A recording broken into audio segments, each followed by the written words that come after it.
The last batch of South Africans who were evacuated from war-torn Sudan are expected to arrive home today.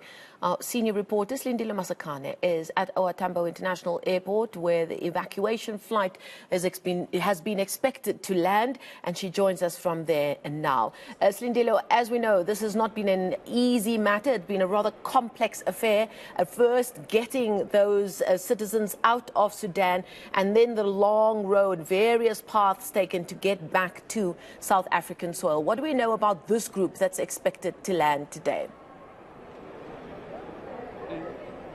So, of course, we know that one group landed yesterday. Our colleague Aviwa Mdila was here at the OR Tambo International Airport. They were received, of course, by their family as well as their friends. And today we're going to see quite a large group of South Africans, about 54 to be exact, who've been evacuated through the help of the South African government, as well as Gift of the Givers, which assisted in terms of, getting the routes, finalized. But, of course, we understand that the particular flight that's carrying these 54 South Africans is slightly delayed. I'm going to ask Shahid to just give you a view of the arrivals board. We understand that this particular group is arriving through Kenya Airways from Nairobi.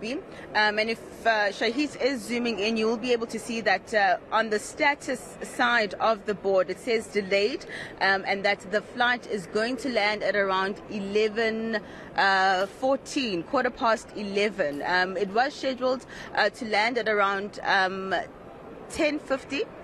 So there is about a 20-minute delay at the moment in terms of this flight. We have been trying to scour the arrivals section of the airport to see if there are any family members, but at this point it does seem as though that they haven't arrived as yet. But I have spotted Mr. Clayson Monyela from the Department of International Relations. Thank you. Thank you so much for your time. Maybe let's just talk about the logistics of actually getting these South Africans back home. What work had to go into it? Well, thanks for spotting me and stopping me. No, this was not an easy operation to put together. As you can imagine, a country that is at war, people were worried about their well-being, families here at home calling non-stop. Understandably so. At some point, with frustrations, we were being called all sorts of names. But you've heard us say this, that as opposed to how other countries managed this, where they moved in and evacuated their embassy staff only and left their nationals stuck and stranded in Sudan, South Africa made a choice that our diplomats will stay on the ground despite the prevailing dangerous situation. So that we put together logistics to move everybody out, because we had several nationals who were also equally stranded.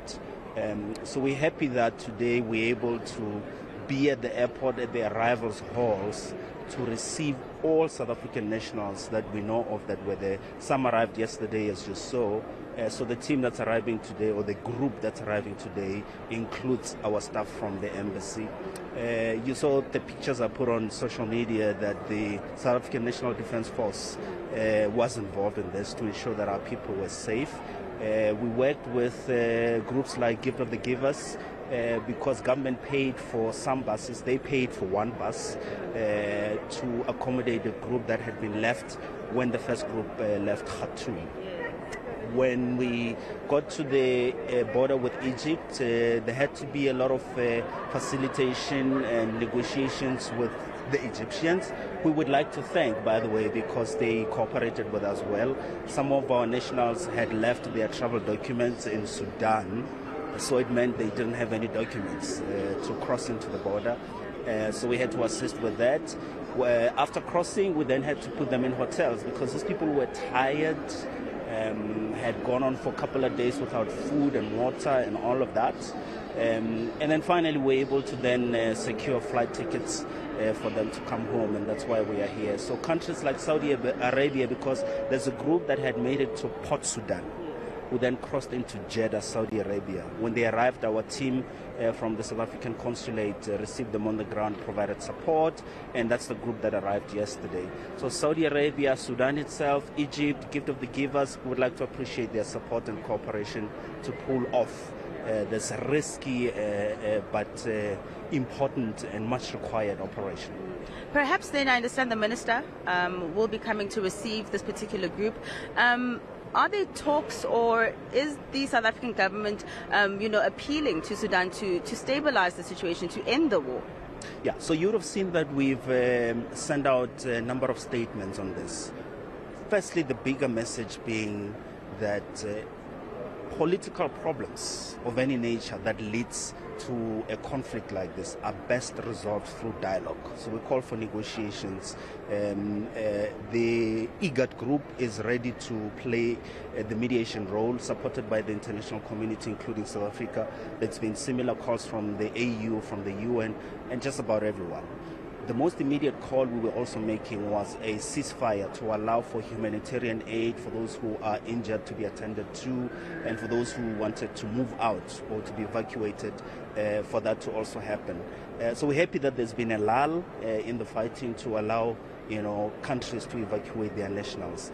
We also, as South Africa, were able to assist some nationals from our neighboring countries, SADC. You saw when we moved to the Egyptian border, we had Angolans, we had Lesotho nationals. We're now bringing in the group that's arriving today, Zimbabwean national. So we've assisted a number of nationals from our region. All right. Thank you so much for your time, Clayson. Thank you. All right, that is Clayson Monyala, the DIRCO spokesperson, just giving us an update in terms of the evacuation that took place of the South Africans and the logistics that had to go into it. And like I said, we are expecting this flight to land at around 11:15 today. Great update there. Thank you so much. Senior reporter Slindelo Masikane, as you can see there, reporting from the arrivals hall at OR Tambo International Airport.